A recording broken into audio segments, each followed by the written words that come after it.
Hello friends, welcome to my TAIT classes. Friends, आज पढ़ेंगे हम हिंदी में हमें चलेगा चौथा टॉपिक, जिसमें हम पढ़ेंगे संज्ञा। तो स्टार्ट करते हैं। वीडियो दिया है, जिस विकारी शब्दों से किसी व्यक्ति, स्थान, प्राणी, गुण, काम, भाव आदि का बोध होता है उसे हम संज्ञा कहते हैं। या मैं अपनी तरफ से कहूँ तो किसी एक विशेष नाम जो होता है उसे हम संज्ञा कहते हैं। तो आगे दिया है, दूसरे शब्दों में वस्तु के नाम को संज्ञा कहते हैं। मैंने कहा ना, नाम को संज्ञा कहते हैं। संज्ञा के 5 भेद होते हैं। संज्ञा के 5 भेद होते हैं। कौन कौन से हैं? तो पहला है जातिवाचक, व्यक्तिवाचक, भाववाचक, समूहवाचक और द्रव्यवाचक। तो हम एक एक क्रम करके चलते हैं। बहुत छोटा टॉपिक है, बहुत जल्दी खत्म हो जाएगा। जातिवाचक संज्ञा, किसी एक जाति विशेष का बोध हो, वो जातिवाचक होता है। दिया है, जिन संज्ञा शब्दों से किसी एक ही प्रकार की अनेक वस्तुओं का बोध होता है उसे जातिवाचक संज्ञा कहते हैं। जैसे पहाड़, नदी। अगर मैं नदी शब्द कहूँ तो आपके दिमाग में बहुत सारी नदियां हैं, सब नदियां आ जाएंगी, गंगा, यमुना, सरस्वती, नर्मदा, कावेरी, गोदावरी। लेकिन मैं अगर एक नदी का नाम लेकर कहूँ गंगा, तो आपके दिमाग में सिर्फ एक चीज आएगा। अगर मैं नदी कहूँ तो बहुत सारी नदियां हैं। यानी कि नदी शब्द वो है जो अपनी नदी के स्वभाव की सभी नदियों का बोध कराती है। तो ये हो गया नदी। फिर दूसरा है, देखिए, व्यक्तिवाचक, यानी कि जो एक विशेष व्यक्ति का बोध कराए, आपके दिमाग में एक विशेष व्यक्ति उत्पन्न हो, तो वो होता है व्यक्तिवाचक। इसमें नाम आता है, देख लेते हैं। जिन संज्ञा शब्दों से किसी एक ही वस्तु, व्यक्ति या स्थान आदि का बोध होता है उसे व्यक्तिवाचक संज्ञा कहते हैं। जैसे व्यक्तियों के नाम आते हैं और फलों के नाम, इनमें नाम ही आएंगे, चाहे वो किसी भी चीज का नाम हो। व्यक्तियों के नाम में रामकृष्ण, महात्मा बुद्ध दिया है। फलों के नाम अमरूद, सेब, केला, संतरा। तो ये चीजें हैं। वैसे फ्रेंड्स, यहाँ पे ये इम्पोर्टेंट नहीं है कि डिफिनेशन आपको आती है या नहीं, क्योंकि यहाँ पे आपकी सीटेट में ये कभी क्वेश्चन नहीं बनेगा कि सीटेट की संज्ञा की डिफिनेशन क्या है। आपसे प्रश्न बनेगा कि संज्ञा के कितने भेद हैं।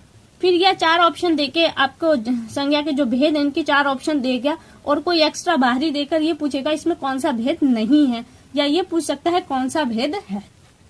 तो यहाँ से केवल इतना ही आपको जानना है कि संज्ञा क्या है, संज्ञा के कितने भेद हैं, और वो भेद कौन कौन से, उनके नाम इम्पोर्टेंट है, और आपके लिए कोई इम्पोर्टेंट नहीं है। फिर देखिए, यहाँ पे हमने देख लिया व्यक्तिवाचक संज्ञा। फिर आगे दिया है भाववाचक संज्ञा। भाववाचक संज्ञा में भावनाएं होती है, उसके स्वभाव, गुण का हमको एहसास होता है, वो होता है भाववाचक संज्ञा। देख लेते हैं इसे।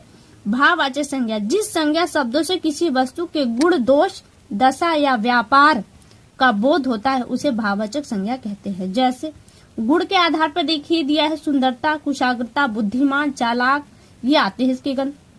और अवस्था, यानी कि उम्र के हिसाब से जवानी, बचपन, बुढ़ापा इत्यादि आते हैं। और मैं बता दूं कि भावात्मक जो आपके संज्ञा शब्द है ये बहुवचन, यानी इनमें विकार उत्पन्न नहीं होता है।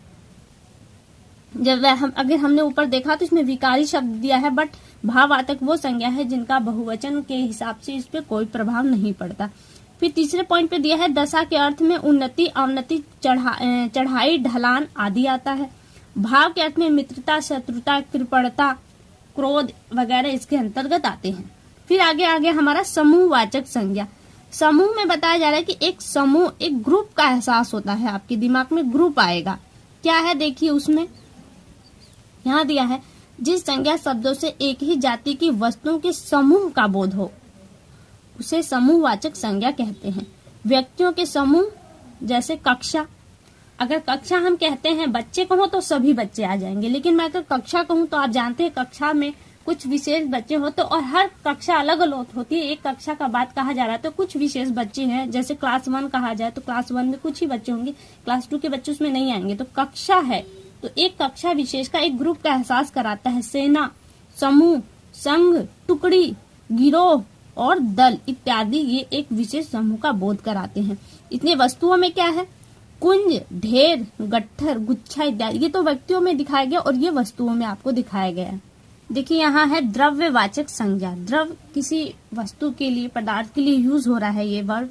तो दिया है, जिन संज्ञा शब्दों से किसी ऐसे पदार्थ या द्रव्य का बोध होता है जिसे हम नाप तोल सकते हैं लेकिन गिन नहीं सकते, यानी कि हम उसे नाप लेंगे, तौल लेंगे, बट उसे 1 2 3 4 करके हमके काउंट करना है तो हम उसे काउंट नहीं कर पाएंगे, उन्हें द्रव्यवाचक संज्ञा कहते हैं। अब यहाँ पे दिए है 2 धातुओं में और पदार्थों में। तो धातुओं में आपके जो समस्त धातुएं होती हैं उन्हें हम नाप सकते हैं, तौल सकते हैं, उन्हें काउंट नहीं कर सकते। इसमें आपका सोना, चांदी, लोहा, तांबा, पीतल समस्त धातुएं आ जाती हैं।